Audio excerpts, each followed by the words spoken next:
afternoon. Myself Rakhi Kumari, Assistant Professor in the Department of Electronics and Communication Engineering in ABS Engineering College, Ghaziabad, affiliated to Dr. APJ Abdul Kalam Technical University, Lucknow. Today in the lecture series of Microwave and Radar Engineering, I am going to teach you TEM and TEM mode in a waveguide, circular waveguide. So already in the last lecture, we have gone through the TEM mode in the circular waveguide. So, I am not going detail with the TEM mode in a circular waveguide because the steps are same, but the only difference is that for the TEM mode we consider Hz equal to 0 and for the TE we consider Ez equal to 0. So, just take that as a reference and try to solve the TEM mode. So, TEM NP in a circular mode are characterized by Hz equal to 0 and for the TE mode Ez equal to 0. So, since we have assumed that Hz equal to 0, so we have two type of wave equation, one in the form of an electric field and another is in the form of a magnetic field. So, since we are available with the magnetic field component of the component here, so equal to 0 here, so the one component which is available in the direction of propagation of the wave is basically Ez here. So, here we have the Helmholtz equation for Ez in a circular waveguide and that is equal to this. Now, when we apply the boundary condition, what we assume that the Ez at r equal to a vanishes and for that Z and Kc equal to 0. So, when we find out the roots of that, the roots which we are getting is equal to different values of n and p. So, for n equal to 0, 1, 2, 3, 4 and 5, these are basically there are numbers of corresponding values available, but these are for the lower modes of a waveguide and correspondingly 1. So, these are the different roots of the Z and Kca for the TEM modes of a circular waveguide. Now, as we have proceeded for the TE mode in a circular waveguide, same way we will proceed with the TEM mode of a circular waveguide. We will start with the Maxwell equation. This is our first Maxwell equation and this is the second one. So, we will start with this. The first thing we will write, we will expand this two equation of the Maxwell equation, equate that with respect to the corresponding terms of the RHS side and we get the expression of the ER, E phi, Ez already known to us, HR, H phi and Hz is equal to 0. So, we have this expression here. So, after getting this expression, what we have through the Maxwell equation, what is the second step? The step will be same as we have done for the TE mode. So, while doing this, always take TE mode as a reference. So, for that what we are assumed that we will assume now Hz is equal to 0 and del upon del z should be equal to minus beta z. So, whatever expression which we get here, in that expression we substitute Hz equal to 0 and so first of all after solving this we are getting this expression. So, in this expression what we are now going to do, the expression we will get substitute del upon del z by minus j beta z and Hz should be equal to 0. So, the expression which we have is like this and for getting this expression the another thing which we have done, we have derived all equation in the terms of Ez because this is the only known value which is available to us in the terms of electric and the magnetic field component. So, these are the three steps which we have to do. First of all, we have write to the Maxwell equation. We have to get the expression of all the 6 component and in all the 6 component we substitute Hz equal to 0 and del upon del z should equal to minus del beta z and after that the third step we will get the expression of ER, E phi, HR, H phi all in the terms of Ez. So, at last we will available with this 6 equation. Now, since we have able to see that Ez differentiated with del R, Ez differentiated with del phi, Ez differentiated with del phi, Ez differentiated with del R. So, we have the expression of Ez here. So, we take the differentiation of Ez with respect to R and with respect to phi and substitute that expression with the boundary condition, and we will able to get this 6 equation. So, here completes the normal magnetic field components of the TM mode. Now, some of the important formulas which are in our TM mode of a circular waveguide. First is the propagation constant, where beta g is equal to under root omega square mu epsilon minus x np by a whole square. Cutoff wave number, the cutoff wave number for which mode propagation constant vanishes. X dash x np upon a omega c under root mu epsilon. Cutoff frequency Fc is equal to x np and by 2 pi a under root mu epsilon. Phase velocity omega upon beta g, which is equal to Vp under root 1 minus Fc by f whole square. And the guided wavelength lambda g is equal to lambda under root 1 minus Fc by f whole square. Wave impedance Zg equal to beta g upon omega epsilon is equal to intrinsic impedance. I think we already number of times the value is discussed with you, under root 1 minus Fc by a. Now comes the dominant mode. Dominant mode in a circular waveguide. Already we have discussed about in the TE mode of a circular waveguide, and this is equal to TE11, which has the smallest value of the product. KCA is equal to 1.841. So, you have to remember basically the normally all type of question which is come in the university examination is basically on the dominant mode, or that is TE11 of the circular waveguide, and its value which is required in solving the numerical is 1.841. Now, let us solve one numerical related to the TM mode and the TE mode. Both are involved basically in this numerical, and you have to find out what. Let us see. An air-filled circular waveguide has a radius of 2 centimeter and it is used to carry a energy of frequency of 10 gigahertz. Find all the TMP and TMNP modes for which energy transmission is permissible. So, you have to find out all the T and the TM mode which can exist so that the energy transmission is possible. So, for that, since the physical dimension of the guide and the frequency of the wave remains constant, the physical dimension of the guide will never change during the transmission, and also the frequency of the wave remains constant.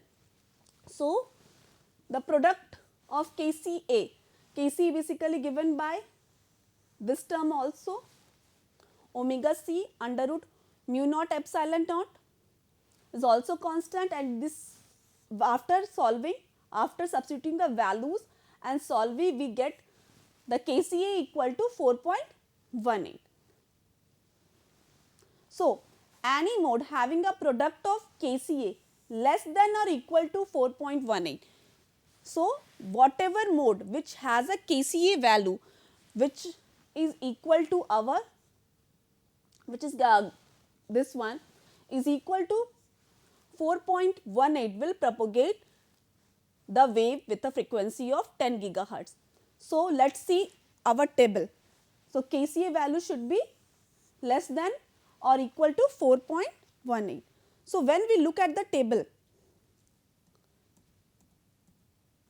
so by looking at the table, this is our table for the TM mode only. So, comparing both the TE and the TM mode table like this. This table is also already available in the TE mode of a circular waveguide, which I have discussed in the last lecture. So whatever value we are able to see, 4.18 less than only 2, 1. So if we write TM NP, that is TM 01 and TM 11 value will be permissible here. So TM 01 and TM 11. Similarly, when you look out of the table of the T, you are able to see values are already mentioned here. T11 1.81. That's why it is permissible.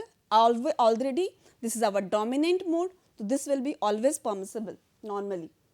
Then here the KCA value is 3.054 less than 4.18 allowed. T01. So you can have these terms from the table. So if we want to know that which type of modes can be allowed within a waveguide, we can get from this expression and from this method. Now comes the TEM mode in a circular waveguide. Already we have discussed about the TE and the TM modes in the circular waveguide, which are basically the mode which exist in a circular waveguide. But what about the TEM mode? Can TEM modes exist in a circular waveguide? Let's look over it. When the transverse electric and the transverse magnetic, which stand for the TEM, transverse electric magnetic. Here the EZ component, if we are assuming that the wave is propagating in the Z direction, here EZ equal to 0 and HZ equal to 0. And if you are able to remember, for the TE mode, what is going to happen? Transverse electric, that is EZ component should be equal to 0, and for the TM, that is transverse magnetic, HZ component is equal. But for the case of the TEM, that is transverse electromagnetic, both EZ and HZ components are equal to 0.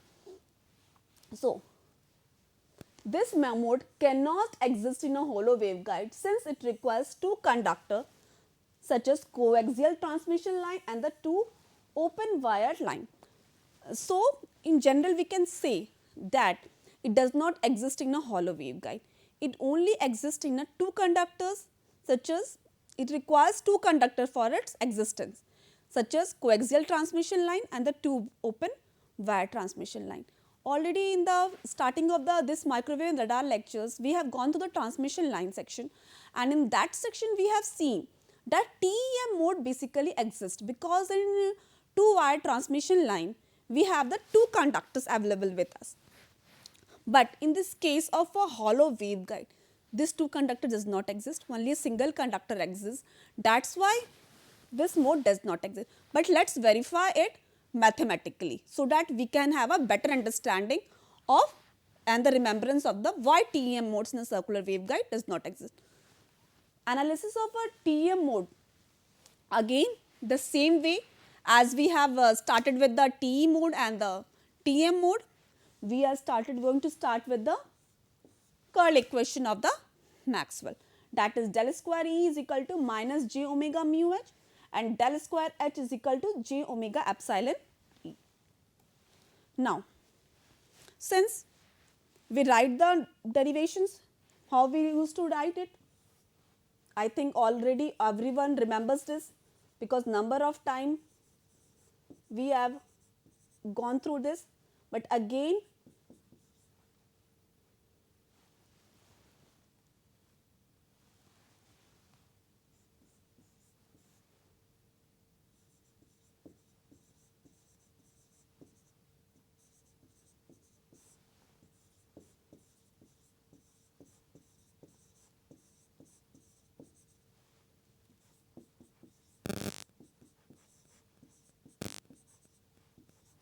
so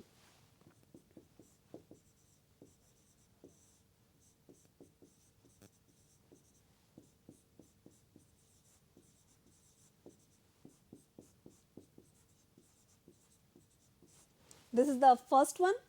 Similarly, we can write it for the del cross h is equal to j omega epsilon E, what we have to do in this case now? We have to expand it, and one by one, first of all we equate for the AR coefficients, then A phi coefficient and AZ coefficient of the corresponding AR, A phi and AZ components of the RHS side. So when we do this, what we are having, let's for example I am solving it for the AR coefficient. For AR, this is our del 1 by R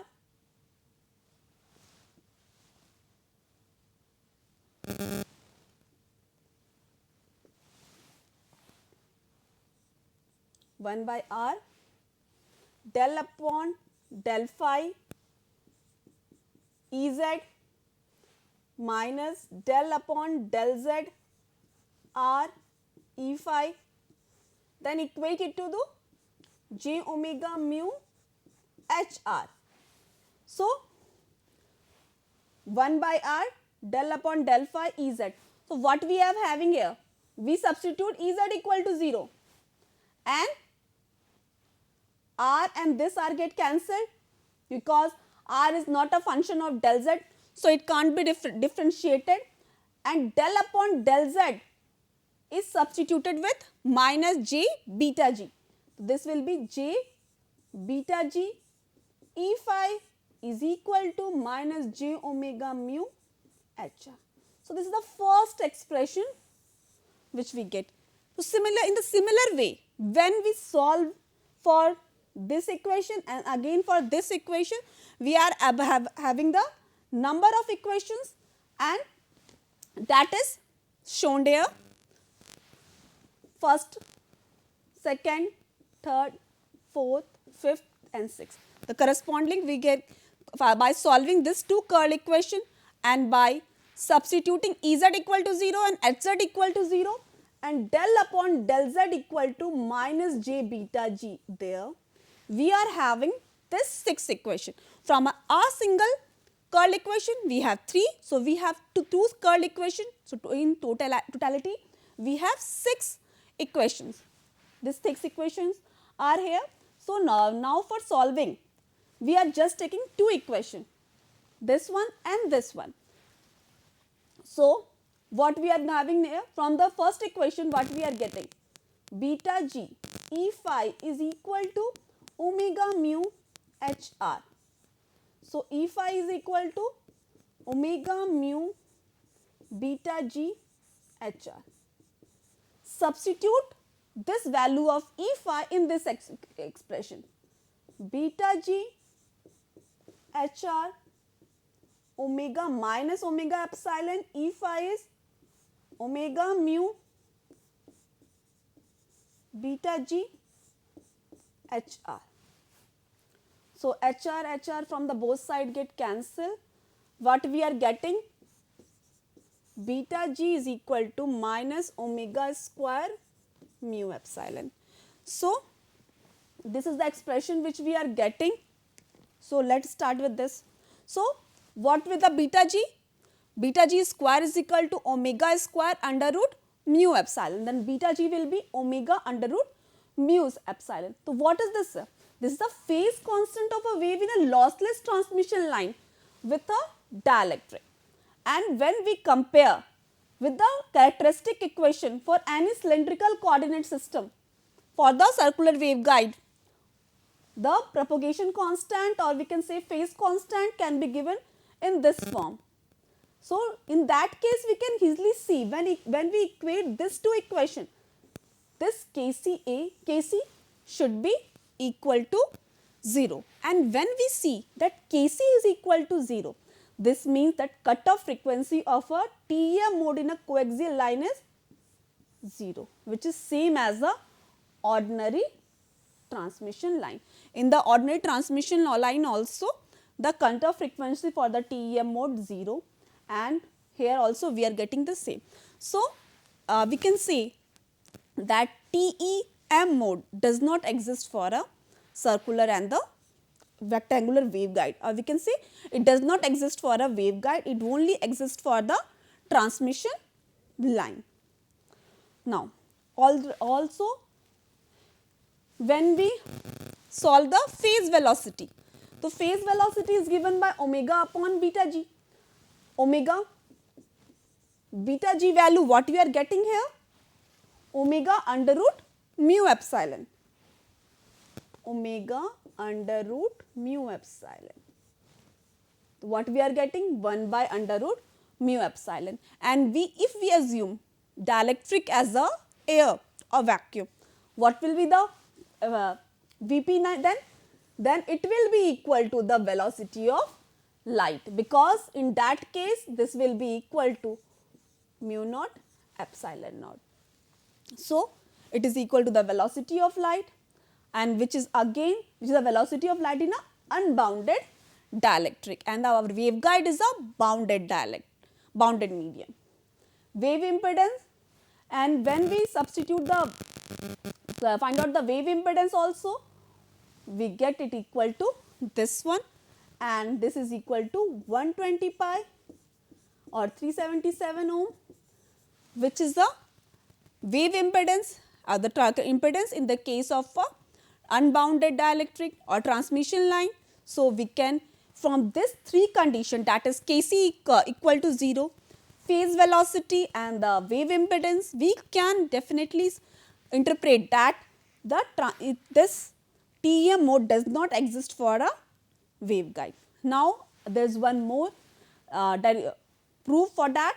Ampere law states that the line integral of H about any closed path is exactly equal to the current enclosed. This is our Ampere's law, and when we substitute this, and by this we can say where I is the complex current that must be supported by the center conductor of the coaxial line, and this also clearly indicates that TEM mode can only exist in a two conductor system and not in a hollow waveguide, because the center conductor does not exist. So, from all this derivation we come to the conclusion that the TEM mode does not exist in a, and this type of question comes in your university examination just to prove that TEM mode does not exist. Why the TEM mode? How can you prove that TEM mode does not exist in your waveguide, either in the 2 marks question or in the higher versions also. For the 2 marks question, you can definitely write that it is applicable for the two conductor system only, and our waveguide is a single conductor system. That is why TEM mode does not exist. And for the higher version, of course, you start with the Maxwell equation and go through all the steps which is done for calculating the propagation constant, and prove at the end that Kc should be equal to 0, Vp is equal to the velocity of light, and impedance is equal to the 120 pi or 377 ohm. So, here comes the end of the circular waveguide, or we can see the waveguide. In the next lecture, we will continue with the microwave cavities, which is also one of the important topic. So, thank you for attending today's lecture.